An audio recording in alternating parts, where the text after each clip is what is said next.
What's up, everyone? We are back. We have 2/3 of the defects with me tonight. We are going to break down Hawkeye just like we have before, just like we've done Falcon Winter Soldier, just like we've done WandaVision on this channel. And we were over on Jem's channel doing Loki and the Comic Historian, where we talked What If a little bit. So only 3 of us tonight, but don't worry, it's only tonight. We will have a full crew for you starting next week. But first, before we get into anything at all, let's get around the horn. Matt, how was your Thanksgiving? How was everything? It was good, and you know what made it better? Hawkeye. All right, yeah, I'm glad we're back on. I love doing the shows on the other channels, but I feel like this is where it started, so I have definitely a little favoritism towards doing these reviews on VERYGARY. So this is gonna be fun. Last time we did this, we definitely we stirred up some stuff. So I'm curious to see if we can make waves like we did last time. So this will be fun. I'm looking forward to it. We are waves. What an understatement. Guy, how are you? What's up, Gar? Thanksgiving. It was good, man. Thank you. I appreciate it. Nice time to hang with the family. And obviously, as Maddie said, my night ended off with a little bit of Hawkeye. So it was very fun. Watched it with my 2 boys. So they had a fun time watching it. I knew it was going to be fun going into it. So high expectations just to throw it out there. So, and it did not disappoint. No, I think we're all on the same page. We all really enjoyed it. Guys, before we get into the breakdown, which we're going to roll right into, I did pin a link at the top of the chat. It's for Whatnot. Click on it, download it, follow VERYGARY_comics. You get $10 off your first purchase. Use that because I'm coming back Cyber Monday with another Whatnot sale. So with that, I am very excited for Hawkeye. 2 episodes in, I loved it personally, and there's like a little extra bonus for me because my wife watched both episodes with me. Maybe wow, both episodes. Maybe if she can get the baby down, she may pop in for her grade. We'll see. I like it. Grade these things. I don't know. We'll see. And again, I told you guys on your show, this is her first dip back into the MCU since Iron Man and Hulk. So she's missed a few. It's a long time. It's a long time. That's a long time. You know what it was? Back then we were just dating, so she was doing, anything I wanted. She was all about. Nice. And now we're married with 2 kids, and it's like she's like, screw this guy. Nope. Yeah, yeah, exactly. You watch it on your own, Gar. Well, I will say, she watched it, and she said if I have any questions, I said I will fill you in on anything you need to know. And there was only one little thing I had to fill her in with, and we will cover it. So let's get right into Hawkeye episode 1. We open up with a little itty bitty Kate Bishop. She's young. She's like 6 or 7 years old, would you say? And right out of the gate, there's a little bit of, I don't want to say an altercation, but a disagreement, an argument, a dispute between her parents, and she's eavesdropping from the vent. She's listening. And it sounds like, guys, what do you guys think? They're having money problems. It sounds like there's money problems, right? What do you guys think? I have a question, first of all, before you go into money problems. Yeah. When they pan off right away from the intro, which was really cool, right? They start off with this and it says 2012. You obviously knew what was going on, right? Yep. In New York City. Anyone a fan of this, the camera comes down, New York City, 2012, you knew exactly what was going to happen. That's all I got to say. Now go ahead. Yeah, money problems. I was going to say, before the money problems, Gar, I got to take it. This is the first time that we've done this on all the reviews. The intro is what honestly set the tone for me, because if anybody has read the Matt Fraction run, well, the intro comes after, right? Yeah. Is that after? Yes, the intro comes because later. she said, "Get me a bow and arrow." Yeah, we're gonna get into that too. Okay, so I'll wait. I thought it was okay. You're jumping that got me pumped. The intro was phenomenal. Yes, that was straight out of the comic books. That was Aya's work. I mean, that was boom. All right, but back to the money problems. So there are money problems. Yeah. And you can tell immediately because they hear the crash upstairs. The 2 parents hear the crash upstairs, and the dad goes up. You can tell immediately she's close with her father. Kate's close with her father. Yes, he's the world, right? He's the world to her. Yeah, they're very close. So they have their little conversation. He basically tells her, "I'll be there to protect you." He walks away. She goes downstairs. She's eating with her mom. They go to play checkers. Everybody's in different parts of the house now. At this point, you have Kate in her room. You have her mom coming upstairs to play checkers. You have the dad somewhere within the estate. I don't even know what you want to call it. A massive the penthouse. The penthouse. Yeah. So with that, the attack starts, and you start seeing it in the window, and you're like, "Ooh, it's coming!" "Ooh, it's coming!" And before you know it, the house is starting to shake. You're seeing windows break. Things are just going all over the place. She's lost within the house, looking for her parents, and big hole in the side of the first, second, third floor, whatever floor of the penthouse. She looks out and she sees Chitauri coming right for her. Mhm. And she looked like she was in trouble. And out of nowhere, man, my man Clint, Hawkeye, takes out one of the Chitauri, and she's immediately like, wow. She's focused right on him. And what's so cool, and we've talked about this time and time again with these Disney Plus shows, they take a moment that we've been through and they tell it from a different point of view, a different story. And we all remember that moment from Avengers. Right. That's his moment. That's his moment.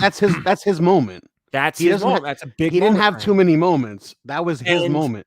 Jumping backwards. We also saw him take that specific Chitauri out in Avengers. Now we got to see it from the other side, and I think that was so cool, absolutely so cool. And that's it. She's in love, man. And after this point, we learn her father passes away in the attack. Maybe. Yep. Maybe, because we are going to get into that. Yeah. Should we wait on that? All right, we'll wait on that. that. I don't definitely wait on that, because I don't know. Go get checkers. Go get checkers. I got to go downstairs. Like, what? Yeah, we're going to talk more about that in episode 2. All right. But after that, they're at the funeral, and her mom says, "Look, I'm going to protect you with every way I can. Whatever I can do, you tell me." She says, "I want a bow and arrow," and then boom, into the intro. Matt, go ahead. Let Matt get excited. The intro, I was blown away, because that is the closest. I mean, they literally brought the pages of this comic series to life on the screen. I mean, it was literally, they just pulled the artwork, and if you've read that storyline, they are taking major plot points from that storyline, and from what we've seen in the trailer, this is really Matt Fraction's run. I mean, and that was I suggest that everybody reads it, because it was really good. Weren't they saying that early on, that was basically what they were going to do? But we've never had it where I mean, it's only 2 episodes, right? So they could completely deviate, but I feel like this is as close to a specific storyline, like one specific storyline, as that we've gotten so far. You know what I mean? Not like plucked from here and there and there. Yeah. But like they've done that a lot, where they've taken multiple stories and put them into one. Yeah, this feels like it could be like just that whole. I mean, like I said, if you haven't read it, I don't want to spoil it, because I have a feeling like if I start talking about the series, it's literally going to just spoil the Disney Plus series, because I feel like it's going to be really, really close. It could be. The one big difference is that Kate seems like she's obviously trying to get her feet wet, whereas in the comic series she is much like she's quicker to start, like more established, more ready to step into a superhero role. And Clint is a little bit more down on his skill set than he is in this one, which I think there's something to that too. But we'll get into that. So. Well, Clint, all right. Clint What I also liked too in the opening was they basically showed you all her accolades. Boom, right. I mean, you got a sense of who she was just in the opening, how accomplished she is. Well, they showed how she went from, even in the whole thing, 3rd place, then 2nd place, then 1st place, and how she went from all her belts in karate and blah blah blah, then in gymnastics, all the people watching her, all her medals. So it showed her progression. That was pretty cool. To becoming what she is now at this point. Still not at her highest point yet, but she's obviously at a level above a lot of people. Tell me that wasn't just a lesson for all kids, how much work and practice and every effort it takes to get to the best, like 100%. years. So here we go. We're back, and we see now an adult Kate, 22. They said 23. Yes. And 22. she's pretty awesome, I think. But anyway, before we even get into everything with her, she's obviously in college. She's got her friends, and she's betting that she can hit this clock. And what or not the clock, but the bell. What makes the sound? Is the bell swing, or does the swingy thing? Yeah. Make the sound. So she basically destroys it by accident, gets in trouble. We move on to Clint now. Great scene. This part had me rolling. I don't know about you guys. Clint at the musical. So funny. That was great. So funny. That whole Absolutely. scene was great. Yeah. He's just in a different place. Like, this is the deepest, we saw Clint, they did his family, but we really haven't gotten into the psyche of Clint, and Clint is in a dark place. He's obviously being triggered by seeing Nat. He has PTSD, clearly. He doesn't want to deal with anybody. Yep. People recognize him, and he doesn't want to be recognized. You know what I mean? Like, he just wants to be left alone. I was going to get into that later. He does not like the acknowledgement, the recognition. Because to him, he was doing his job. He wasn't doing it for this. All these accolades and all. That's what he wasn't doing it for that. It was his job. And he lost his best friend in the process. And you could tell it stings still. And this is the first time we've seen Clint post Endgame. Yes. So we've also time hopped a little bit. Haven't we jumped 5 years post Endgame at this point or something like that? Weren't they saying? I was trying to figure that out because I was looking at his kids and I'm like, his kids got snapped and they look like a lot older than we last saw them. So I'm like trying to do the, but I think, like you said, I think it's 5 or 6 years later after the snap, right? How old was she in 2012? And now she's 22. That'll tell you what year it is. Right. She and we're assuming 6 or 7, I think.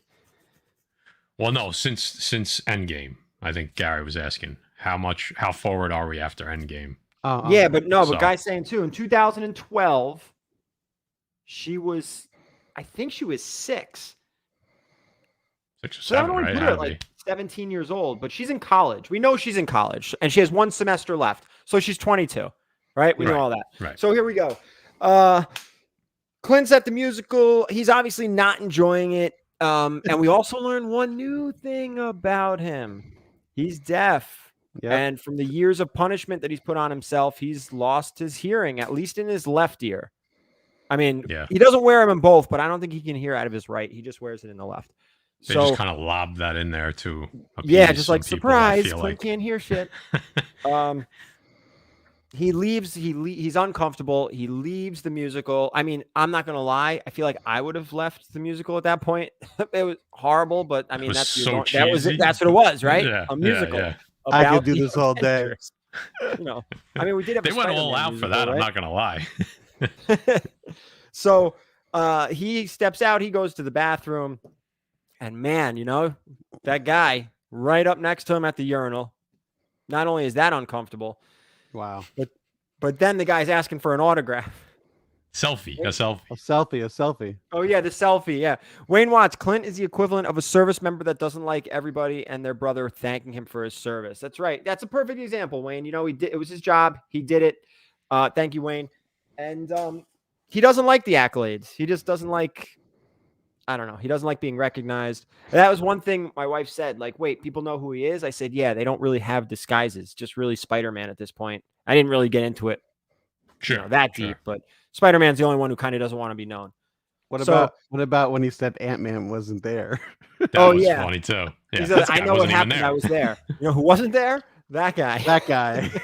Ant-Man. That was great.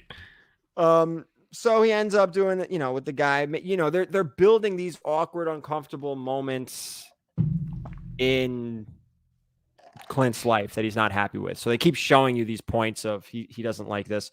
We go back to Kate. She's home from school and she's going to meet her mom.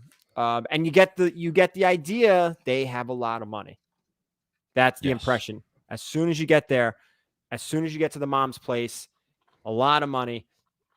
And one quote I wrote down, I thought this was really, really important because I think this is going to come back later in the series. She said to Kate, because Kate's in trouble because she destroyed the clock tower, the bell tower, whatever you want to call it. The mother says, young people think they're invincible and rich people think they're invincible. I thought that And was you're important because they're and you're both, already touching she on said. the money. Yes. That's going to be That was important. I think that's going to be throughout the series. We're going to talk about money. And you know why? Because this is a street level villain hero thing. And it always seems to be about gangs. It always seems to be about money. It's never as much about physical power or abilities or overall ruling something. It's power in the not the form of physical power, but power and money. Oh yeah, there was that part. The Thanos was written on the urinal. So Clint kind of went like maybe he was kind of like taken back, like yeah, he was right because he's in a dark Akuna place. King. Yeah.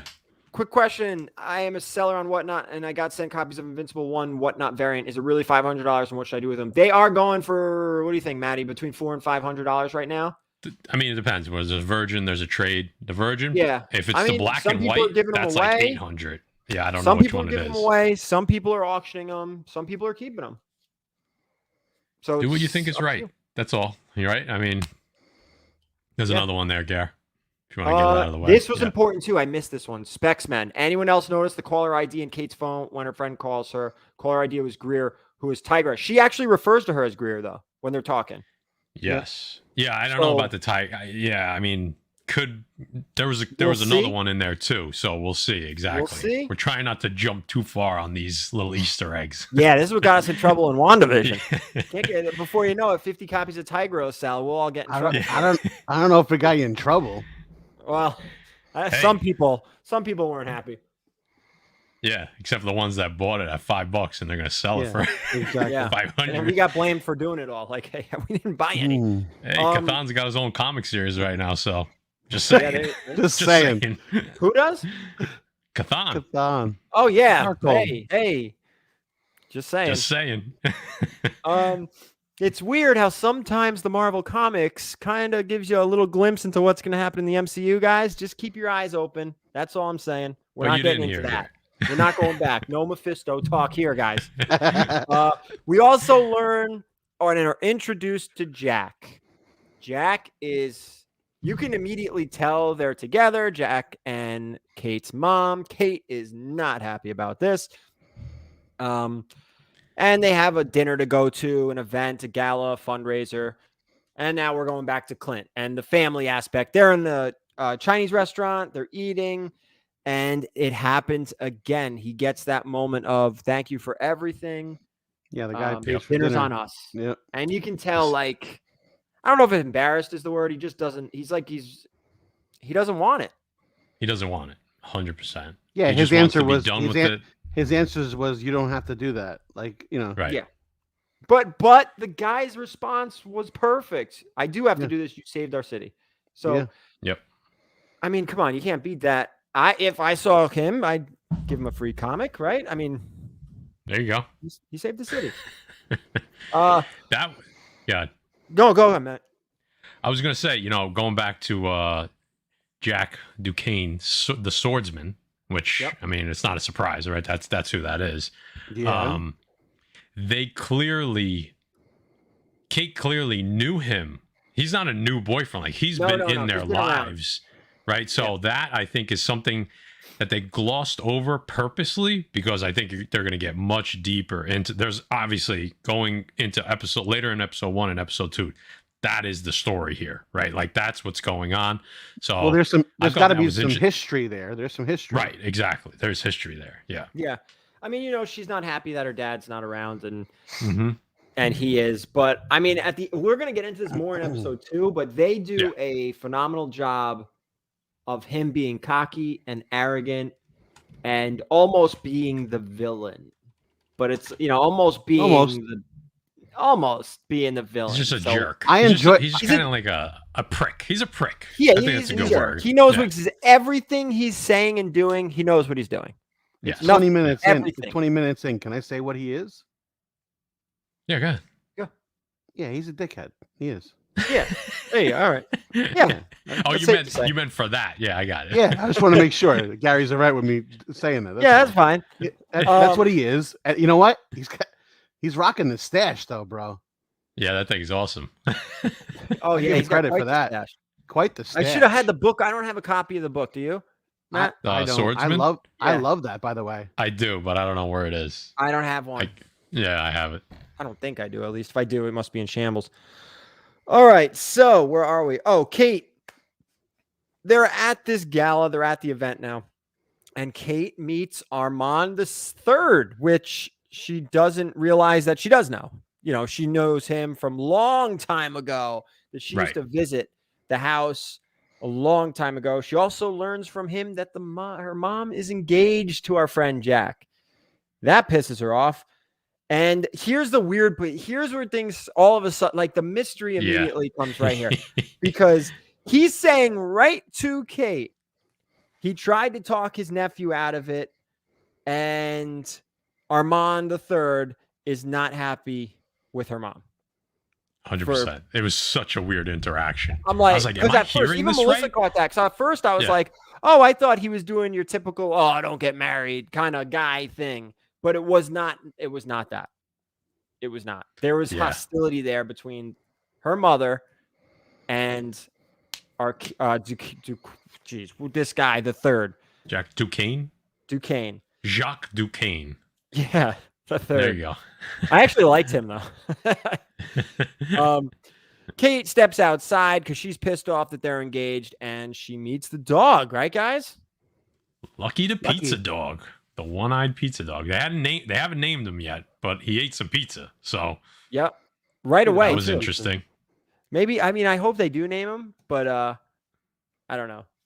Here we go. Specsman, $4.99 super chat. Kate gets introduced to a kid, Armand the seventh.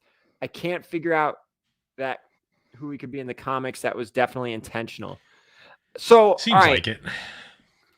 Was it intentional, or was it just to prove a point that there's a lineage here? Right. It's one or the other. Right. It's one or the other. I'm leaning towards the lineage standpoint. I didn't, it was Thanksgiving, so I really didn't get too far into the speculation aspect of the first two episodes yet. That wouldn't be one of the places where I start, because I'm with Gary there. I think it was more for the lineage, but listen, maybe that's these street level heroes, these street level villains. You get a lot of that kind of stuff. It's just different. It's different, not bad, just different. All right. When she comes back in, here's another important part. Episode 1 was filled with big moments, and I think this was one. You see Kate's mother and you see Armand arguing, and you couldn't really make out what was going on, but they were not happy. He certainly was not happy. You guys picked up on all that? He said something like, I have powerful friends also. Yeah, something along those lines. Yeah. So it seemed like obviously the way that they had Kate talking to her was that like, oh my God, my mother was in trouble, when I think really Armand was in trouble in the situation. Yes, I agree. I think so. Yeah. Yep. I mean, I don't want to. Yeah. Well, I guess we could do it towards the end of the episode, but I had some preconceived notions going in of who we could see and why, and now it's starting to make even more sense. So we can get into that at the end. But obviously, there's more than, because she comes out of that hallway as if she didn't know what the hell Kate was talking about. I don't even know what. Yeah, I don't even know what he was saying to me. So yeah, sure. She is playing this role. This is not right. This isn't her first rodeo, right? Like something is going on, right? The aggressor. I think she is the one who's feared. She's correct, right? Yep. Brian, we are going to get into that a little later. Trust me. All right. Kate follows Armand now to an underground auction, and this was kind of cool, but Jack and Armand seem to have some kind of I don't know if it's a rivalry or whatnot, but something so important here. We learn that Jack doesn't have any money. Or not enough, not. He doesn't have $300,000. Let's say that. No. That's not a throw world away on a sword, right? Yeah, if this guy has $200,000, that's not the benefit in the world you live in. That's not a $200,000 gala. That's a multi-million-dollar money in the bank gala. So for him to bid $300,000 on a sword, he doesn't have that money. But what did he say? I couldn't understand him when he replied. He said, "It'll all be mine someday, though, won't it? Or I'll inherit it one day, won't I?" Something along those lines. So that's interesting as well. I couldn't understand what he was saying, but So we learned that Jack's not as rich as he kind of, you kind of got the impression that he was the one with all the money. At least I did in the beginning. And the mother was the one who was just right. That was just our what we thought, but there was no evidence of No that evidence. would be the case, right? It's No. the mom that has the money the right mom now. has the money and quite a bit of it. Right. Quite a bit. So Jack and Armand, they seem to have some kind of rivalry, some kind of, whatever. The Ronin sword comes up for auction. The Ronin sword back from Endgame. Yeah. Jack and Armand, they're bidding against each other. Armand finally wins the sword. And then we get into the Ronin suits, the companion piece. Wait, The before that, companion I piece. thought you were going to show up in the show, Gary. Me? Yeah, she's down there. It And was she's an like, Gary. Oh, yeah, sent me that should have down. been me. Yeah, putting Gary that sent stuff me. up for auction, She right? she said Gary sent her down there. The guy walks up, he goes, "I'm Gary." I was like, "This." Yo, yeah, that's right. That was funny. Yeah. And it was an That was auction. actually Like, a good hello. part. I'll tell you, man, she's smooth. She's very really smooth. good. She thinks on her feet for sure. There's no doubt about it. She's quick. Yep. So yeah, that was what got me, like, and that's just my brain works. Didn't know that sword was retractable. And where the F does it go? Because I was it's thinking about that too. And the handle's this long, right? So Yeah, I'm there's like, no okay, seams that in the makes no blade. sense. Yeah. Well, I'm like, all right. It folds. Yeah. Come on. Yeah, folding blade. I mean, interesting, but I thought that was pretty cool. But obviously, Jack was completely just enamored with this sword. He had to have it. Yeah. Right. And So what happens is once the Ronin suit goes up for auction, all of a sudden it looks like, boom, somebody's crashing the party here, looking for a watch, which we kind of get a glimpse of quickly. But in the mayhem, in the chaos, Jack actually grabs the Ronin sword, retracts it, right in his jacket pocket, and my man's he's done. He's out. He's got what he needs. And we get introduced to Nikolai's cousins. We do. All That is true. Nikolai's cousins, brothers, nephews, everybody All of was them. there. All of them. The Tracksuit tracksuit Mafia. The Tracksuit Mafia, yeah. guys got to Love show those up in guys. that now next week. Yeah, I was about to say. So first appearance of Tracksuit Mafia is Hawkeye #1 from the Matt Fraction run. So There you go. Watch that book. Watch that whole run. that book's been going. It's been going up already because everybody knew, but it's still going. I mean, Was the watch Stark Tech, like Eric's saying? I was thinking it was right when they said watch, and we see the guy said, "Oh, I found the watch." I thought it was going to be the watch that they used to time travel. Okay. Okay, but clearly I think it is whatever watch they showed. It's clearly that watch. Obviously, it does something crazy, right? Like something that we haven't seen yet. So that'll be interesting to find out.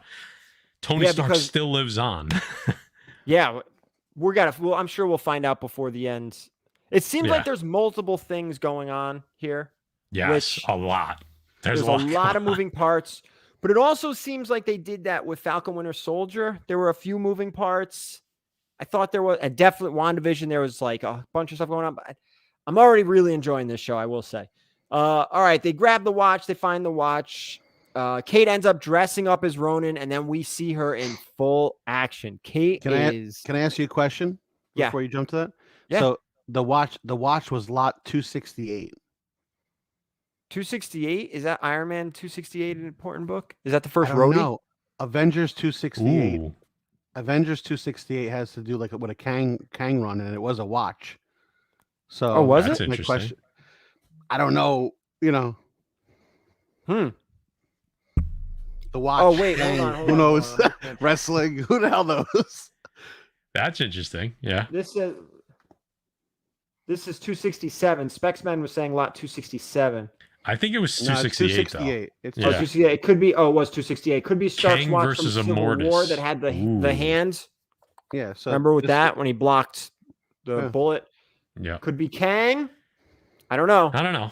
Maybe it's just a little nod because we've had we've lot had of things that nods. are just nods, right? We have. And they don't turn into anything, right? Yeah, So, it was a watch. Time Kang. I don't know. yeah. Just Could saying, be. guys. I mean, it could be. We've Okay. had. I mean, There'll be a little. I'm all in on we know Kang. is here. We know Kang is here. Just give him a little a tip of the cap. That's all. Could be. Go ahead. Go ahead. Go ahead. Move on. All right. So now we see Kate just busting ass now. Kate holding her own, taking punches though. I will say, She's took a taking her beating hits. in Yeah. this episode. Yep. She So ends up she's getting good. out of there. She's just not. She's very good. She's just not like next level, right? That's No, what she's very what I good. got. Right. Yeah. Right. She's better than me. Right. Safe to say.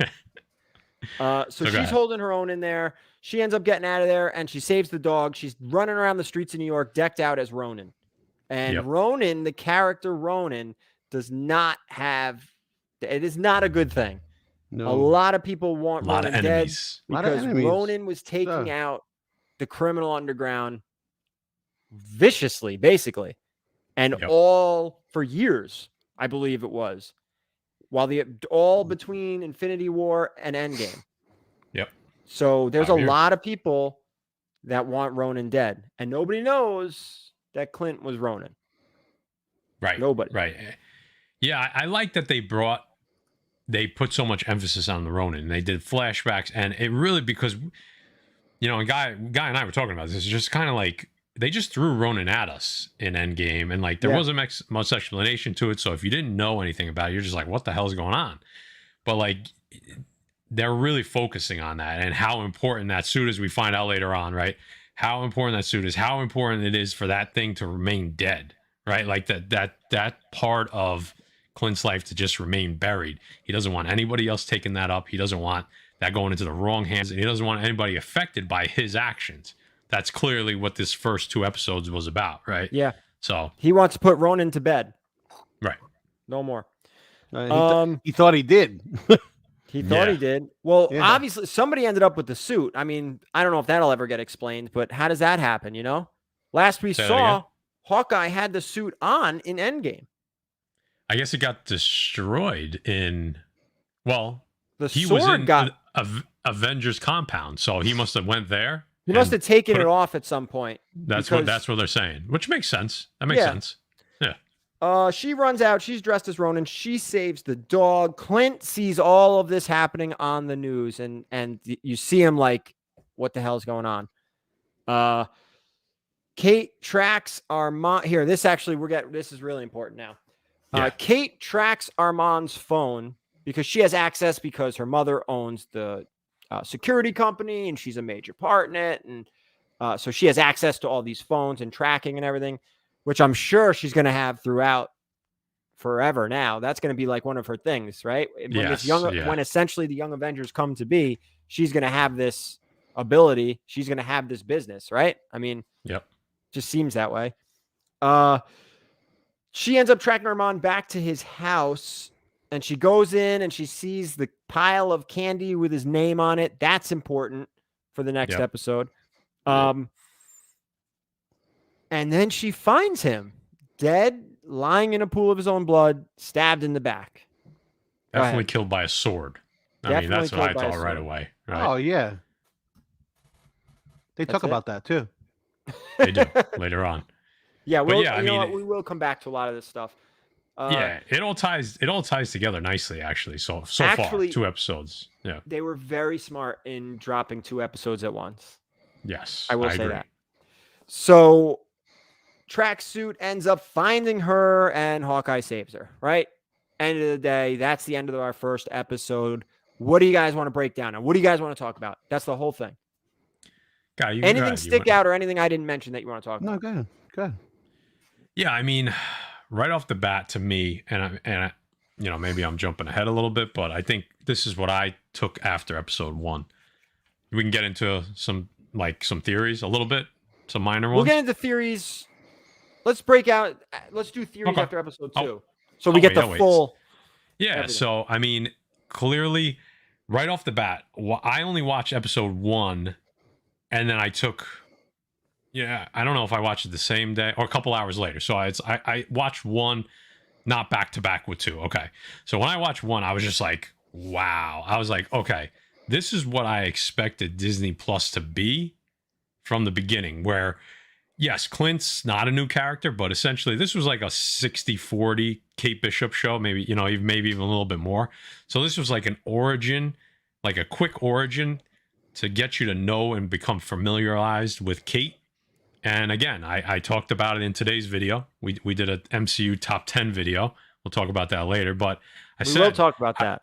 Yeah, I said I like when I can feel invested, not spec wise, but just emotionally invested with these characters, and I got that right away from this series, and it really felt like a comic book, how a comic book series, what I would want it to be. That's how it felt to me, an episodic storytelling, not just like all the other shows, maybe with the exception of WandaVision, just felt like one long show, one long movie, right?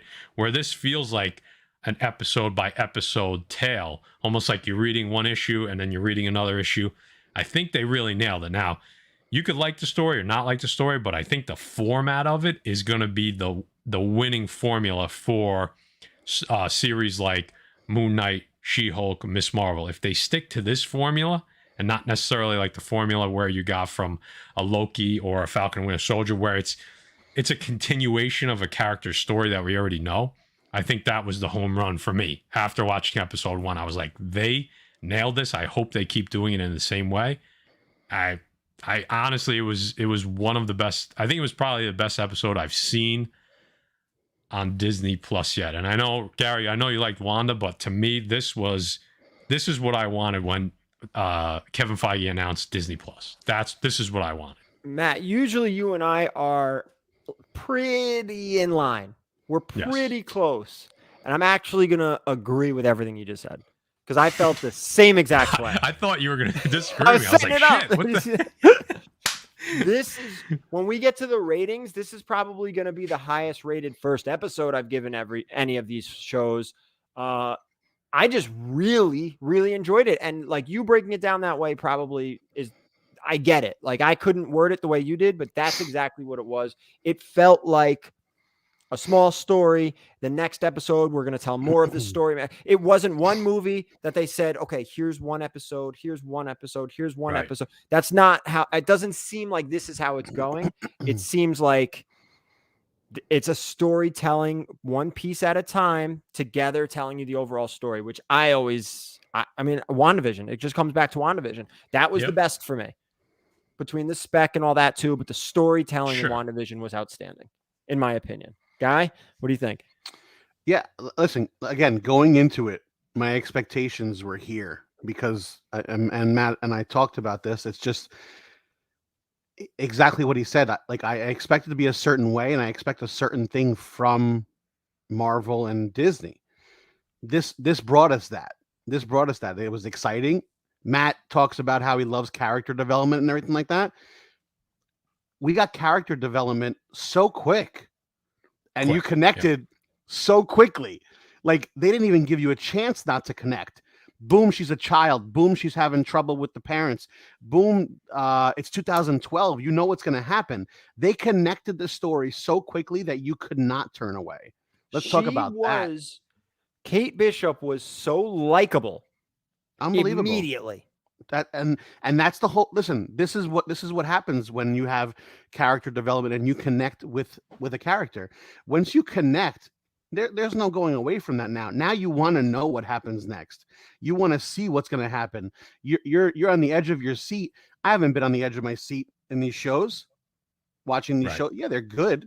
WandaVision was so different that like you're like, oh my God, this is so cool how they did it and how they made you think it was a TV show because of the way they did it with the throwback to the 50s, 60s, 70s, 80s. But you know what I'm saying? Like they brought you along with the story. This, you jumped on the story and you got hit with a frying pan in your face, man. Like, if you weren't watching, you're on the floor. Like, this is what we're watching. This is what they're developing. And right away you're involved in it. And you're just like, oh my God, what's going to happen next? Like, and you seeing it from the different angles, seeing it from a different way. Everything about this is working right now. So, all right. So let's do our grades quickly on episode 1. And then we're going to go to episode 2. And episode 2, not as much to talk about. So, Matt, episode 1, what are you giving this? To me, are we doing what are we doing? Whole grades, half grades? You can do half. Whatever you want. Whatever 1 through 10 half grades. 1 through 10 half grades. I'm going to write mine down. Okay. Beforehand. Nothing's a 10, right? Jay always says it. I always agree with him. 9.5 would be damn near perfect. And I'm tempted to give it a 9.5, but I'm just going to give it a 9. This was probably my favorite episode, and I think the highest episode I've ever graded out was a 9. I think, Gar, with you. So I'm gonna stick to the 9. I'm gonna stick with a 9. I think Haley Steinfeld is gold in this role. I think we're gonna see her for years. Oh yeah. She hit the jackpot with this. Yep. I mean, that's the difference. You know, we talked about a little bit about this with like Shang-Chi and like, you know, I always bring it back to the spec, but like the spec stuff and like why a book maybe does well versus one that doesn't do as well. And like, I think her stuff's going to be on fire because it's a character. This is the first time that we get a Disney Plus show where we get new character development. And I think that's where they're forming, like for these lesser known characters, like a Kate Bishop, like this is where it has to start. And I think they nailed it, and they nailed the role, and she nailed, you know, what you would expect a Kate Bishop to be. That's Kate Bishop now. We always say that. That's my Iron Man. That's my Kate Bishop now, and that's it. So what was cool too is I should have opened with this because you're right. This is the first Disney Plus series where we're starting fresh with a new character. Yep. We are getting She-Hulk. We are getting Miss Marvel. We are getting Echo. We are getting all these things. Well, we'll get into Echo, but we are getting these other ones, the Moon Knight, right? We are getting these shows down the road, but this is the first one, and they've already set the bar, in my opinion. They've already showed you how to tell a story quickly, efficiently, effectively, and reel you in immediately. So, Guy, what are you giving this episode? Before Guy gives it. Those next shows are going to be good, man. Let me tell you. Yeah, they set a high bar. They set a high bar with this right here. Ugly Ewok is one of the harshest critics in my comments. I think in your comments too, Guy. You know the episode was good when he's giving it an 8.5. That's all I'm going to say, all right? Wait, Guy, what did you give it? I didn't give it anything. He didn't say anything. Okay. All right, good. Matt told me to wait. Yeah. And it's funny. I was gonna write it down too, and then Matt said it before I could write it down. So it doesn't make sense to me writing it down. But I was gonna give it a 9.0. That's where I put it. 9. I think it's high enough where, again, I enjoyed it immensely, and they better watch what's going on. Matt, you made a good point as to Haley Steinfeld, and obviously that she's your Hawkeye, which is really cool. I'll go a bit further. And this is where you get to the, again, character development and how you connect so quickly and stuff like that. This girl can hold her own movie. Forget about TV show. Okay. She can hold her own movie. You can make her own movie right now. Gary's daughter is a perfect example as to connecting kids to her too. I guarantee your daughter would love this character. I guarantee she's going to connect with her. I guarantee you're going to be buying Hawkeye toys now. So congratulations, you get to spend more money. I might have to get them for my wife. I don't know. We'll see if she makes an appearance tonight and gives her scores. You get what I'm saying? Like this is a relatable character, and this is a relatable actor, and she's going to do a phenomenal job. She's going to get her own movie 100%, and she could do it tomorrow if they want. Like, because you know what? It'll sell. It'll sell all day long. She's going to lead the Young Avengers, right? I mean, she has 100%. She has 100%. to. I mean, she has to. If they bring in someone better than her, like my mind's blown, right? Yep. Because right off the bat, like this is like wow, like they did a good job, you know. 100%. So I'm giving this episode, and you don't criticize, but I'm giving this episode an 8. And the reason I'm giving this episode as an 8 is because I think they're going to come back with a better one, and I want to leave a little room because this was awesome. I really enjoyed it. I chuckled a little bit at some funny parts. The action scenes were legit. Hit you with the nostalgia. We got Ronin. It hit me a little bit. The little girl. I have 2 little girls, so kind of like, struck me a little differently. But she was a beast, man. She was awesome, witty, sarcastic, smart. Like she was everything. This was phenomenal. I absolutely loved the first episode. I'm already in love with the series. I'm absolutely in love with Haley Steinfeld. This is a home run. Casting, hell of a job. Great job all around. That's episode 1. We're going to roll right into episode 2 now. Ready? Anything else you want to say about episode 1? We'll do all our theories at the end. Nothing else? Nothing else. Beautiful. All right. Hawkeye and Kate, they are talking because once we left episode 1, Hawkeye had grabbed Kate Bishop. Now they're talking, and you immediately see Kate is like looking up to him. This is her favorite Avenger, and she immediately starts picking his brain because he's walking and he's eyes are darting all over the place, and she's saying to him, "Oh, what are you looking for? Trouble, danger, anything, clues, blah, blah, blah, blah." They end up going back to her place because he wants the suit. They go back to her place. She takes the suit. She gives it to him, and the Tracksuit Mafia follows her. And that whole interaction was funny too. That was the way great. they were talking. Great. All the previews. We saw the previews with the Molotov cocktail. Clint grabs it, throws it back. That was all good. They end up leaving. So the guy was on fire. Yeah, that whole thing was great. He threw it back and he goes, "You were literally on fire. Come on, man." I was fine. We should have had Nikolai on the show tonight. We should have. Yeah. Next time the Tracksuit Mafia comes, we'll Next bring time Nikolai we call, on. I'll have him on. We'll call him. Yeah, we call him because those got to be cousins of his, right? Yeah, 100%. Yeah, 100%. Clearly. Definitely relatives. So, and this was okay. So we've talked a little bit about stuff. This was maybe my favorite little itty bitty moment of the 2 episodes combined. My favorite one. Kate and Clint, they go off to pick up supplies, and Kate says, "Oh, where are we going? Avengers Tower? To go get supplies." This little line, I knew, Matt, you picked it up immediately. This little line when Hawkeye says Tony sold the tower a few years ago. Yeah. Just a quick little thing, which we already kind of knew, but now we know again. We're confirmed. And then we move on from that moment. So I can't wait. Who bought the tower? It's got to be Norman. Right. It's got to be the Oscorp, right? All It's got to be in on Oscorp. Norman Osborn. Not Green Goblin. Not Green Goblin. Not Norman. Green Goblin. But Norman Osborn pre-Goblin. Pre-Goblin. I agree. Ooh. So they end up going and getting supplies, as in Neosporin and Band-Aids and such. They go back. Clint ends up going back to Kate's house to get the suit, and the suit's been taken. Fire department's there, right? Everything's soaked, and the suit's missing. Goes back to the apartment now and helps Kate take care of her wounds. Again, a teaching moment. You're starting to learn like master and apprentice, right? Yes. It's kind of starting. Don't put the Band-Aid this way, put it this way. They're all, yep. And I thought that was really cool. So, Eric, that was the other. Is it the Baxter building? I don't know, man. Baxter building. Yeah. It's got to be either not Oscorp or the Baxter building. It's got the only 2 options. It's the only That's 2 it. options, right? I mean, either way, it's going to be important, and Avengers Tower is not gone. It'll come back in one way, shape, or form. Yep. But some people were definitely saying Baxter building. I'm saying Oscorp personally, but that's just me. What do you think, Matt? I think Oscorp because I think that because if our theory's right, me and Gary on the same page, we talked about this, is that it's just Norman and it's not Green Goblin. And I don't think it's ever Green Goblin in the MCU. I think it's Norman, and then Dark Avengers, Iron Patriot.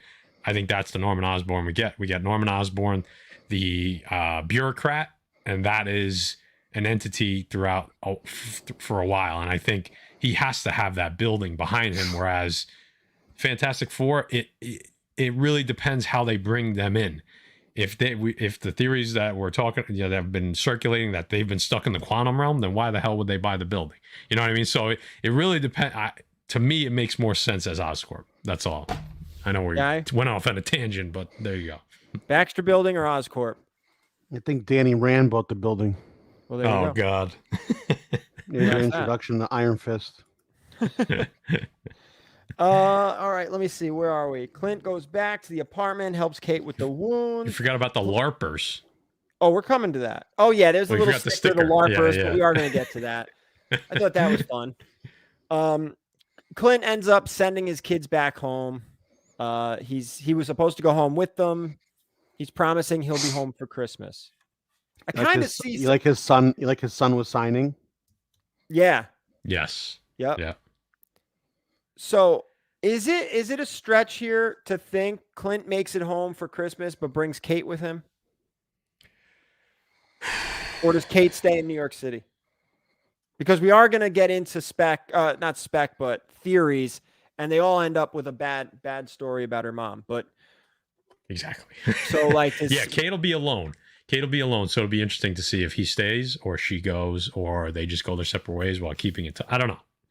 I need one more episode before I decide. One more that. episode. All right, we'll Yeah. come back to that. We'll circle back, guys. Remember Yeah. this for next week. All right. So Clint and Kate are together. This was a sweet little thing too. How Kate is saying, you know, you have what did she no personality, you know, the personality thing, you know, what do you sell? You know, your personality is a hard sell. You know, it's a hard sell. And Hawkeye The keeps saying, branding. no, I'm not selling anything. I'm not Branding. selling anything. Branding. Not or branding, right? Yeah. Branding. That was I'm not funny. selling anything. I don't want toys. I don't want this and that. And she says to him, you're selling inspiration. And I thought that was really good. That was pretty cool. Because without realizing it, Clint sent Kate on this path. He inspired her down this path. And which he still doesn't know, which I thought she would tell him at some point. She will tell him at some point. She just hasn't yet. They're probably going to have a falling out, and she's going to tell him that, right? They'll have a falling out. She'll tell him that, and then he'll get all emotional, and they'll end up back together and helping each other out. That's what I think. I mean, come on, it writes itself, right? Yeah, right. They exchange phone numbers, and this was funny too with Clint. You know, that emergencies only. If you call me, I'm just going to block it and delete it. You know, I thought that was clever. This was definitely a slower of the two episode. TS says, don't hold back your grades. I'm sorry, TS, but I'm holding back the grade because I think there's room for more. I don't quite think it's the best episode. That's all. Well, there's a lot that goes into the grade, right? Like I feel like an 8 is an 8, but it's sometimes two different 8s. You know, like an 8 can mean one thing or another. So that's why you need the explanation with it. Trust me, an 8 for me is a very strong grade. That's a strong grade. I think I only gave one Loki episode an 8 or more. But I think you gave one a 9. I think well, Wanda, the final episode probably. Wanda, you gave a 9, a few 9s maybe. Well, Wanda, I loved WandaVision. That was your show. I loved WandaVision. Loved the Mephisto arc in that show too. That was great.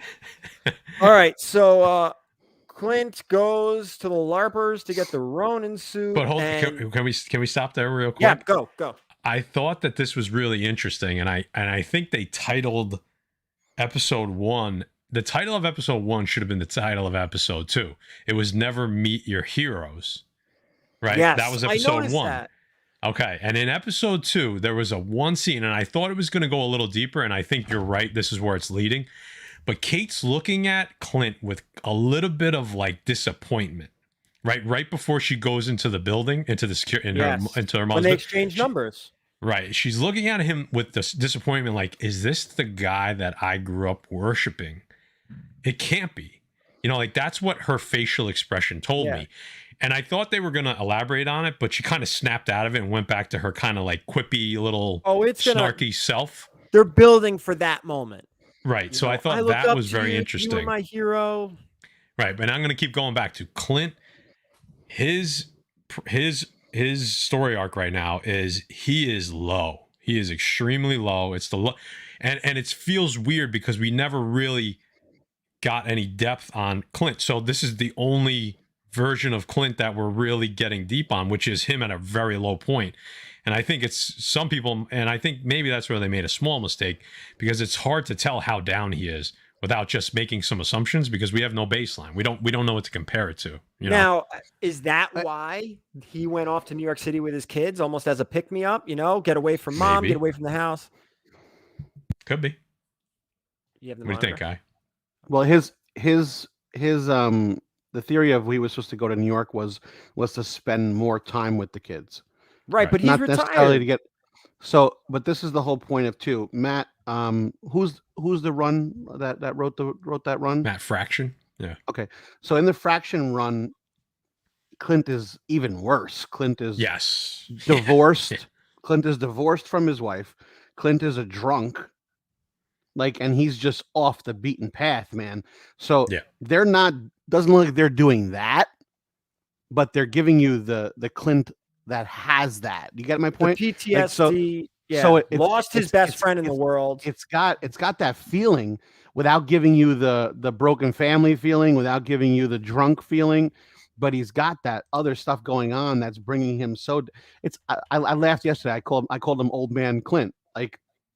That's pretty much what we're getting here, and I think we're going to see that a little bit more of it too. Well, the thing too about Natasha is not only did he lose his best friend, how much of it is his fault? He's telling himself that should have been me, right? It wasn't like she died off or whatever. It was him or her going, and it was her, and not, not because of him, but he's got to be beating himself up over that. Nobody knows what happened except the Avengers. Nobody knows what really went down. So with that, the larpers. Do you guys want to get into this? I mean, it was a fun little scene. I thought we were going to see a couple of guys from our community in the show. Yeah, you know what? There might have been a few in the background. I couldn't. Yeah, I was looking for people I recognized. It was a fun little scene. I mean, it was him basically being a grumpy dude, just like I don't want to do this. You're gonna make me do it. They made it a little funny. Yeah. Then I love the slow motion of him just like messing everyone up. Like that was great. Just effortlessly too. Just effortless. I mean, it was cool. And then the last scene, the guy, his name is Grills. He's from the Fraction Run as well. That's his neighbor. I knew as soon as they said Grills, I said to myself, I feel like that was a character in the Fraction Run, so I had to look it up, but it was. All these I don't think he's coming man. back. I don't think he's coming back, right? I think it's just a nod. Yeah. I'll tell you, watch. All of a sudden, the director will come out and be like, "What? I never even read the run. I just, remember the whole WandaVision director." Yeah, thing? come on. Yeah, get out of here. Yeah. So, before they even fight and all that, he's there. Kate ends up getting a call from a detective. Hey, your place was on fire. And she's like, yeah, I know. I wasn't there. Don't worry about it. Yeah. Clint ends up with the suit. He hides it in a gym locker. And he's basically telling his wife everything, what's going on. She's 100% up to date. And she knew about the Tracksuit Mafia.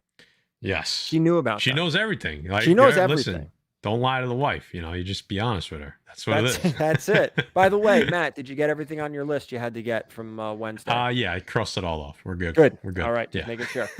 All right. So Kate and Jack, they go to dinner. There's a whole dinner scene here. This was pretty good too, man. They're at dinner at her mom's house, and we find out that Jack is into fencing. Not only is he into the swords, but he may dabble a little bit. So they're going back and forth. They're fencing, and Kate knew. So Kate's so good that she knew that he was holding back. So you guys want to touch on that? Because I thought that was really important too. I think it's hilarious, and I love not to jump back to episode 1, but when she walks in and she goes, "What's with all the swords?" Yeah. But now obviously she gets a little more into it, and obviously she pushes him, man, to get into a little duel. Well, I think yeah, there you go. TS. Yeah. I think she is trying to peel him back like an onion, and he is smarter and more savvy than she is. And it's not even close. There's a lot of experience there. There's a lot of experience there. And obviously we don't know, like, we're comic readers. We know a little bit about this beforehand. So if you're just watching this first time, you don't, you may just think she's giving him a hard time, but there's clearly more. There's more there. There's a lot more there. And I think this is the first time, like Gary, you just said, that we realize like this guy is not who he seems. If you didn't figure that out yet, now you know. Because like you said, she knows right away. Like you could tell from their first like couple clangs, like I knew that's where it was going. I'm like, oh, he's holding back. And then she starts getting pissed off. And then she basically goes for his head.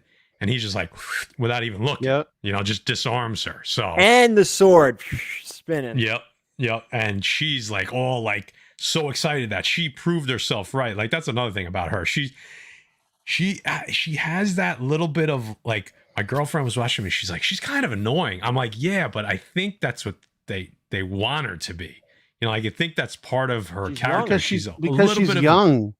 Yeah, that's what, and she wants that recognition. Yes, so she wanted. Where is she ever? Like, look at all the proved. Look at all the. Take it back. Look at all the awards. She went to her mother's and she gave her mother another award that she got. Right. Mm-hmm. Yep. Now you go to her apartment and you see all her awards are like in a box over there, whatever, like that, like on the side. Like how many other awards has she gotten that she hasn't given her mother? You know what I'm saying? Like, yeah. So she wants recognition. She's yearning for that, and maybe that's hasn't been a part of her life for a long time. Yeah. Yep. Could be. All right. I'm lost here. Okay. Yeah. Butterscotch. So what? The butterscotch moment. Oh, that's coming right now. Kate and her mom are talking while he's getting undressed out of his fencing gear. And her mom basically is setting up her future for her that Kate doesn't want. Her mom's saying, look, you have a semester or two left. When you're done, you're just going to come work at the in the security business.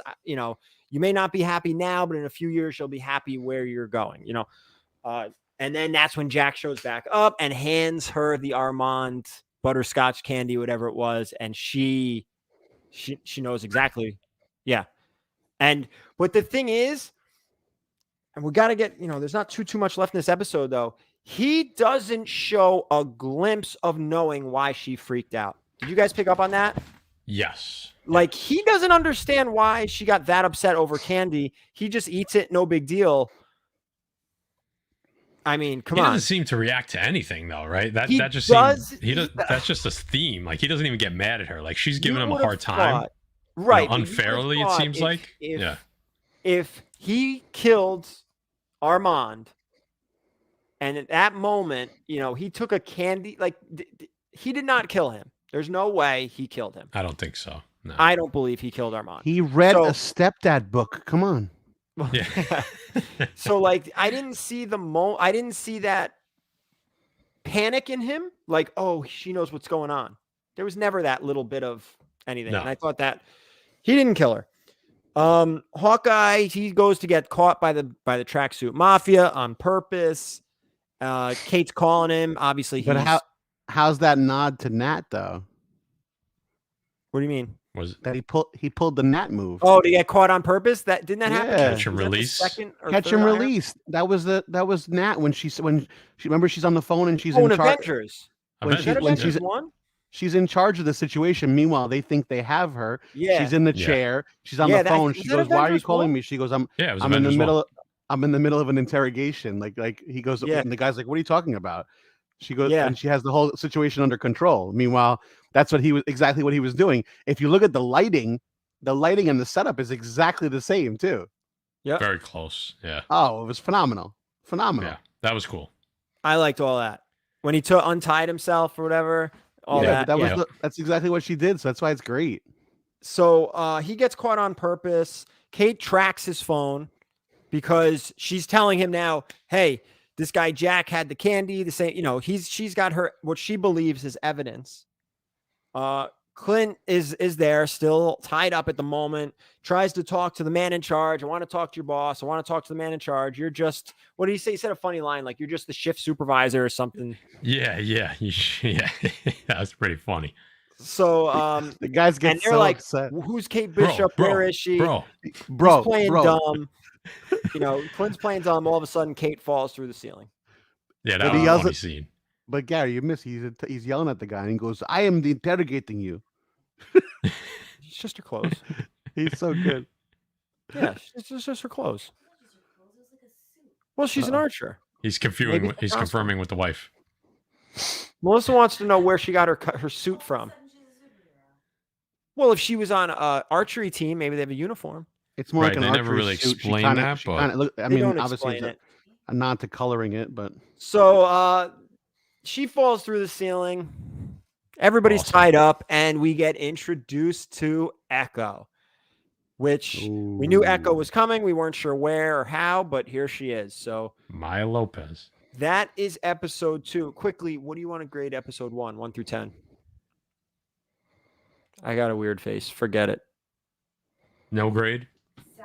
7? 0.8 is no. No. 7.8. That's what she said. 7.8. That's awesome. Pro score. Love That's it. a pro score. Love it. You're already off. You're cut. So that's episode 2. We get Echo. What are your guys' thoughts on the episode? Obviously, it was slower than episode 1, but episode 1 was really good. Okay, go ahead. Guy, you first this one. I mean, it was just another piece of it. I loved it. I loved everything about it. Actually, let's do grades. And then we're going to get into theories. So go ahead, Guy. You're starting 1 through 10. You can go half grades. 8.5. It wasn't as good as the first one. 8.5. Matt. Yeah, I'll go 8. I enjoyed it, but there was probably 2 minutes in there where I was like, all right, pick up the pace, because episode 1 set the bar really high. But I think it was a necessary episode. It was perfect. It told the story that it needed to tell just in that episode, which is why I think it's a perfect series. This is the first like series. I take WandaVision out of it because they like forced that into a series, right? This is like the first show by show series that I feel like we've gotten so far. I'm going with 7. I think it wasn't as good as the first one, but still really good. Yep. I enjoyed it a lot. I'm getting very excited for the future of this show. How many episodes are we doing? 6 or 8? What is it? I think it's 6. Only 6? Yeah, it's quick. I think it's This only is gonna 6. fly by. Oh yeah, it's only. This I mean, is gonna that's fly by. so yeah. 3, 4, 5, 6. So only 4 more weeks. I think that's all it is.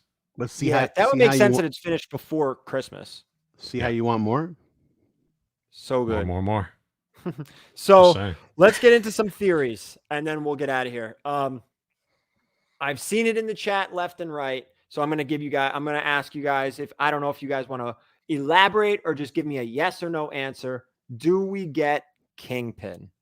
A street level, just criminal mastermind. That's what this seems to be all about. Yes or no? Well, Gary, you know my answer already. I do. But my question to you is, when did I tell you that Kingpin was going to be in Hawkeye? Sometime early summer? Something like that? I think it was right after. It was before Terrificon, but after New Hampshire. There's Jay. Yeah. What's going on, man? I think it was after. It was definitely after. I know it was after New Hampshire because we would have targeted those books, and we didn't. Right. So it was after New Hampshire, but it was before. Check your text, Matt, but don't say anything. Yeah, no, that's around where it was, like maybe a month before Terrificon, I want to say. Yeah, because at Terrificon, I was targeting it. And you're right, exactly. And I said, we heard something, and I was like, I think the best place for this guy to show up is going to be in Hawkeye. Now, scoops are great, but you try to connect the dots, right? And the connecting of the dots, that's Echo. That's Maya Lopez, because guess what? There's a lot of history there between them two. So if you haven't read that in the comics, that's what's going to tie Hawkeye. That's what's going to tie Kingpin into the series. And Kingpin has been in the MCU the whole time, even though it's been on Netflix. And tell me this: they're going to bring the 2 best parts, in my opinion, of the Netflix series is however you want to put it. All the Netflix series, the best 2 parts are coming in December. We're going to get Kingpin here in Hawkeye, and we are going to get Daredevil in Spider-Man. True or false? Awesome. True. Say it again. I was reading Jay's text. 2. Damn. If Jay had something to say, you could have hopped on. I know. The best 2 parts of Netflix are coming to the MCU officially in December. We're going to get Kingpin and Hawkeye, and we're going to get Daredevil and Spider-Man. True or false? Jay would probably argue that when we get in Punisher, but no, I think he as much as John Bernthal is probably number 3 of the top 3 characters from Netflix. I would say Kingpin and Murdoch, Charlie Cox. Yeah. Vincent D'Onofrio is one of my favorite actors. He killed in general. He is unbelievable at Kingpin, and if we bring him to the MCU. Now you have such different, you have cosmic threats, you have like earthly powerful threats, right? And now you're going to have that criminal street level threat. And I do agree that Kingpin is going to be coming. I really, really do. And I do think I don't know if he's going to play a major role in the series, but I think you're going to see him. He doesn't need to. No. We need a tease. We don't need. Are you just gonna get the talk about him and know they're talking about him, or are you actually gonna get him? We're gonna get him, but I think it's gonna. You're gonna see him. Yeah, you're gonna see him. It's supposedly the director said there's a big cameo in the post-credit scenes of episode 4. Could be him, right? Yeah. Could be a couple people, but it could be him there. I think the other theory, and I've seen it in the chat once or twice, but I think the connection for, what's her name? Eleanor? Kate's mother? Yeah. The mother? Yeah. Is Madame Mask. And that's a book that we speculated on a while ago as well. She works for Madame Mask in the comics. Somebody said she is Madame Mask in this series, and maybe they retcon it. They combine the two and she becomes Madame Mask. But I think that's a book. If you're speculating, I think that's a book you probably want to have handy. Iron Man 17, because I do believe Iron Man that 17 silver. Yes. So Right, volume that's Silver one. Age. Yeah. Is that Silver Age? No, that's bronze, Yeah. isn't it? Oh, That's hell silver? no, that's silver. Yeah. I want to make sure. Hold on. I think it's I'm 17. almost positive that's a Silver Age book. Iron Man No, 17. I just want to make sure it's number 17. Kate's think mom, aka that's- the chick from all the haunting movies. Yeah, Iron Yeah, Man that's her. 17.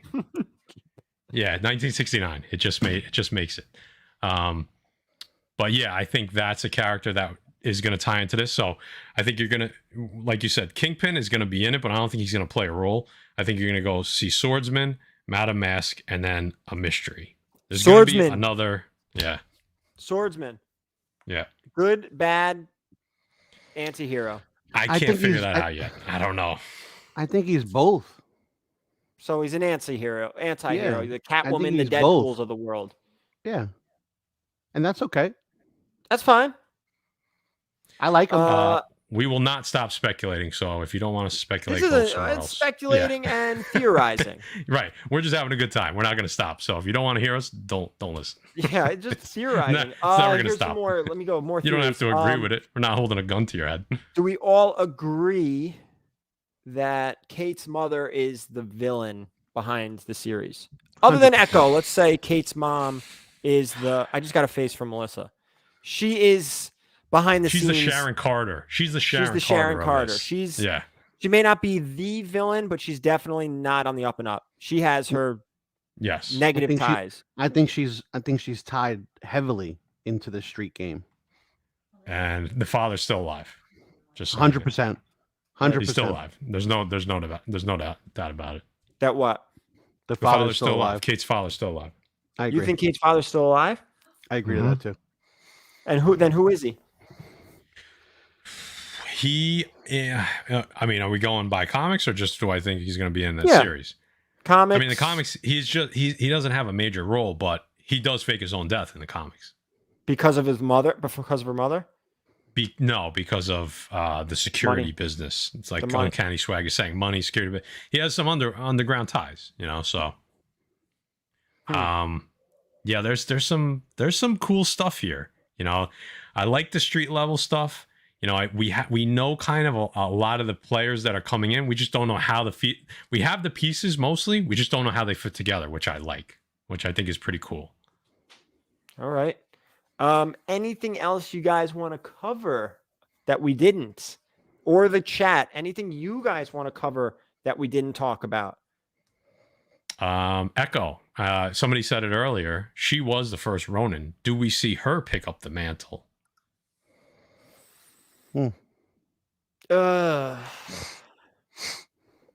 I don't know. I don't know. Who has? Because they have the suit right now. Technically, oh no, he put it in the locker. But that's coming back. That's not done.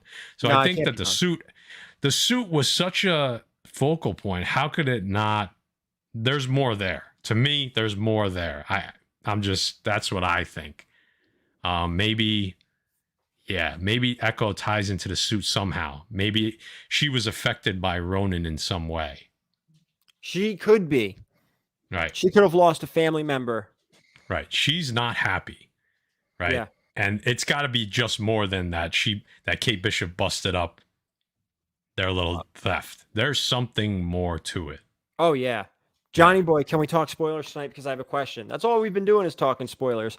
Oh, Yeah. Mephisto is in the Ronin suit. I get that. Double. That's all I got. I don't have a lot as far as I think that. I mean, we have 2 or 3 theories. I think they're all pretty solid. Like, there's not a lot of like out there stuff. I mean, it's all pretty solid stuff. This is going to move quick with 6 episodes, Yeah. and we've already seen 2. I wouldn't be surprised if the episode we just watched was the slowest. Episode 2.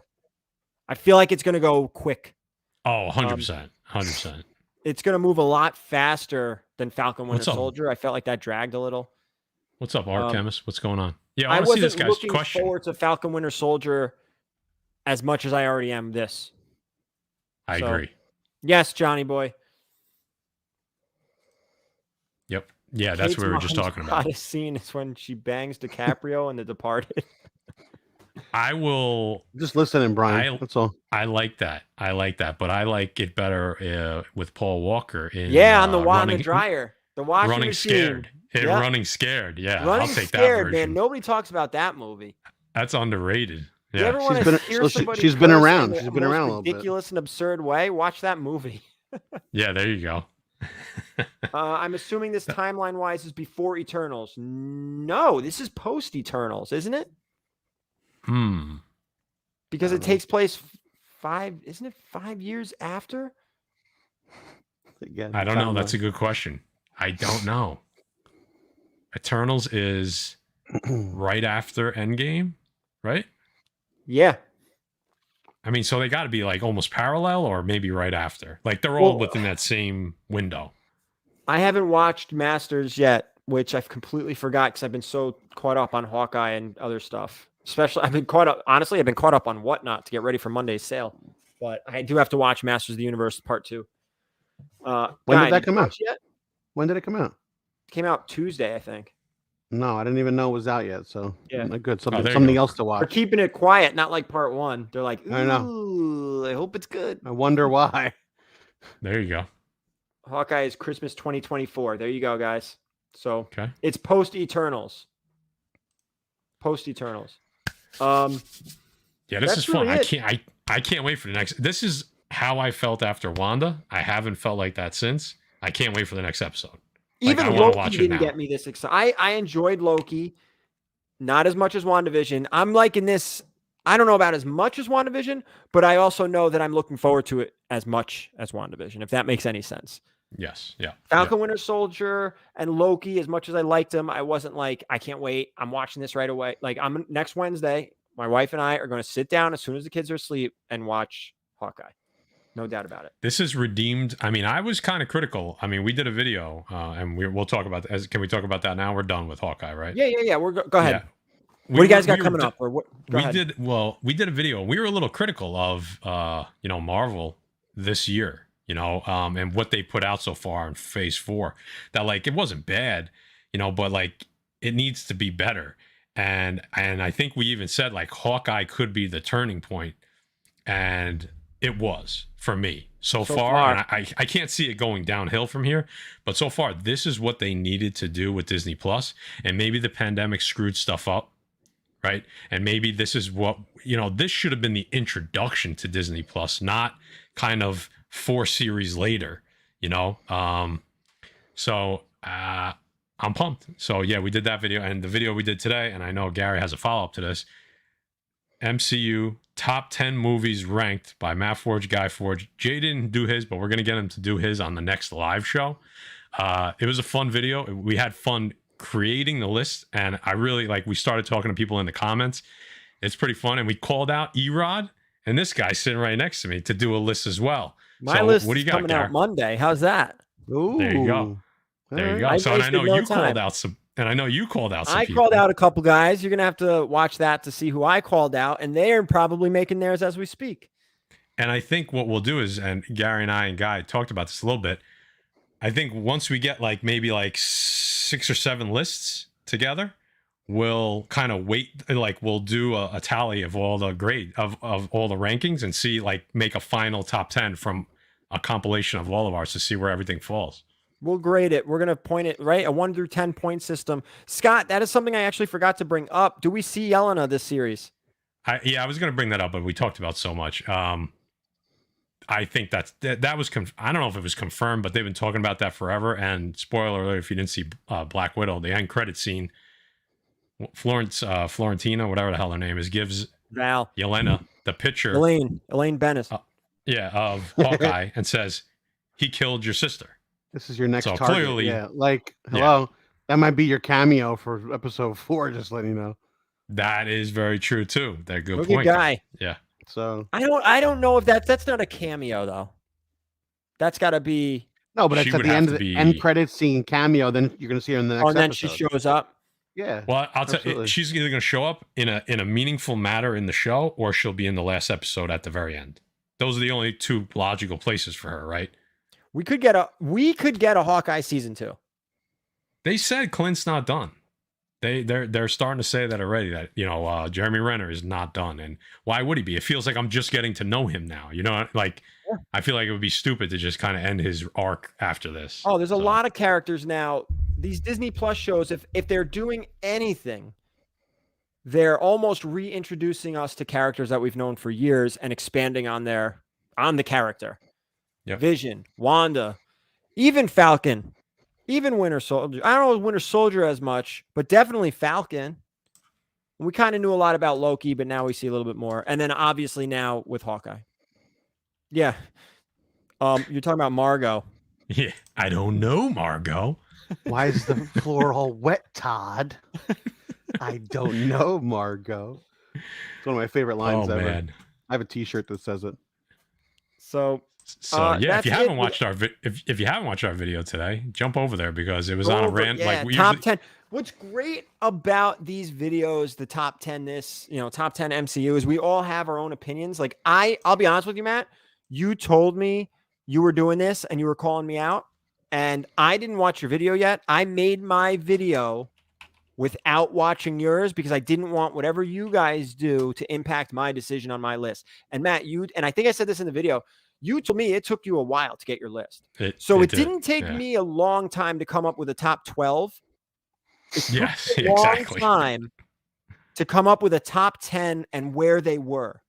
Like I was constantly. You want to laugh? You want to laugh at this, Gary? And I say it in the video too. I explained because we explained how we did it too. Because obviously it's not as easy as you think. And I just started writing names down. I just started writing names of movies in no particular order. Just I know I like these movies, and then I started putting numbers by the names. And I thought I had a list, and then I called Matt, and I'm like, "Are we putting Spider-Man in this?" And he goes, "Yeah, I think we have to." And I go, "Well, that just fucks up my whole list now." Earmuffs, everyone. Sorry. Yeah. So I had to redo the whole list. Oh, I had arrows. Well, I don't even know. I have my list and then right I started, here, actually. The funny part list, is, but I wrote it. It's right here. I'm not showing you. I don't want to even, but it is right. It is right here. It's written behind here. But that is like my second or third one because with the arrows, the stars crossing. I messed up. So I came up with a 12 quick. Yeah, came up with a 12. The 12 quick. Was easy, but it was where they fit. Yeah. And then I also even said in my video, like you have some of these movies that were in top 5 forever until recently just bumped out. And then I have a certain one in number 10 that's going to be, I would bet it's not number 10 a year from today with Spider-Man 100%, coming and Doctor 100%. Strange coming alone. Those two movies. And that's exactly what I said. I go, I had a movie that I thought was number 6 or 7. And then the movie just kept bumping itself because I kept going, is it better than this movie? No. Is it better than this movie? No. And the movie bumped itself out of the top 10. So I'm excited. I'm going to actually watch your guys' video right after this, but I didn't want it to impact. Yeah, no, that makes sense. That makes sense, actually. Because I was going to tell Gary my rating. He's like, don't tell me. I just want to do my list before you skew me. And I'm like, yeah, that makes sense. You don't want to skew the list. Here's the funny thing, though, guys. Take this what you will, but Matt asked me if a certain movie was on my list, and I said, yeah, it's on my list. And I had my list done at that point. Yeah. Then he told me what number his was. No joke. I had it in the same exact spot. Did you really? Oh, yeah, I know what you're talking about. I think I know what book or what movie you were talking about. But I'm almost positive. Look at Jay. Shows up a little bit here and there. I don't know about that. I disagree with that. I will say Dark Knight. Better than anything in the MCU. That's my favorite comic book movie of all time. Mine too. Dark Knight is my absolute favorite comic book movie of all time. But Batman 1989 is very close. Like that would be in my top 5, but it's not better than my top 2 MCU movies. No. It's pretty close. I'll give it. It's close. I'm not even going to ask you what your lists are because I want everyone to see it. You got to go watch. Yeah, people got to go watch. I threw the link in the. We dropped it on an odd time on a weekend, like because of the holiday. So people probably didn't realize that it came out. So I'm gonna share it a bunch of times so because we want people to like react and put comments. Like say, what do you think? Are we crazy? Are we stupid? Or are you? Well, that's what I said. People were on par. People were like, oh, in my video. Yeah. I said, guys, put your 10 favorite. You don't even need to put them in order. Just put your 10 in the comments because I want to see where other people are at, how off maybe I am from other people. No, but it's fun to see everybody's opinion. That's the whole point. Yeah. It's great to see everybody likes different stuff. So Now, were you guys in the video bouncing it back and forth off each other? no, we just Matt told his, and then we told mine. Okay, but we commented on each. We commented on each one's. Yeah. So me and Guy, that's easy because I knew what Guy's list was going to be, and he knew what my list was going to be. So there wasn't much surprise between the two of us. Like I said, I want to get Jay to do his live because his will look much different than mine and Guy's. I agree. That's going to be fun. Like I want to see him do that. You guys didn't do any Disney Plus stuff, right? Just MCU movies. No, just movies. MCU movies specifically. Yeah, that would have taken. Forget about it. That's a whole nother. We'll do that in like 2 years. All Disney Plus shows. Oh yeah. Yeah. Yep. But all right, that's it for this one. This was the first 2 episodes of Hawkeye. We ran a little long, but we were talking about some other stuff too. We will be back next week, either Thursday or Friday, 8:00 Eastern. We'll be posting all over Instagram and it'll be on YouTube and stuff. I got sneeze. Hold on. You guys basically plugged your video for today. Follow these guys over at Pressable Defects. I'm sure Jay will be with us next week. We'll see if we can get Jem on, and we do have another special guest we're going to try to get on. He couldn't make it tonight because he does have some personal stuff going on. Everything's good, though, but he's got some stuff he had to take care of this evening. So with that, thank you, Saturday night. Oh, next week. Yeah. All right, let me get into this, too. This is actually pretty important. Monday is my next Whatnot auction. Cyber Monday, I'm starting 8:00 Eastern, but you could click on the link at the top of the chat. You get $10 off your first purchase with that link. But next weekend, I'll be setting up at the Poughkeepsie Galleria for a free comic show. It's called Incredicon. It is free. It's in a mall, so come say hi. I'm not going to have my full-blown setup, but I'll have some stuff there. And then Saturday night, a week from tomorrow, live in whatever you want to call this place, Matt Forge, the Butcher, Jay will be here for the first ever claim sale, the Christmas claim sale on this channel right here, literally in the house. Matt and Jay will be here. So we are very excited for that. Very excited for the first time ever. Has a wheel. That's all I'm going to say. I have a wheel. Yeah, there's a wheel to give things away with. So that'll be fun. And we're going to figure out, I'm looking around, we're going to figure out a way to display the books. We're going to figure out a way to give stuff away. And we're going to have somebody on multiple cameras, multiple mics. We'll get it all straightened out. It's going to be a lot of fun. It's going to probably go from about 8 Eastern to 11 Eastern, 3 hours of just claim sale. Boom, boom, boom.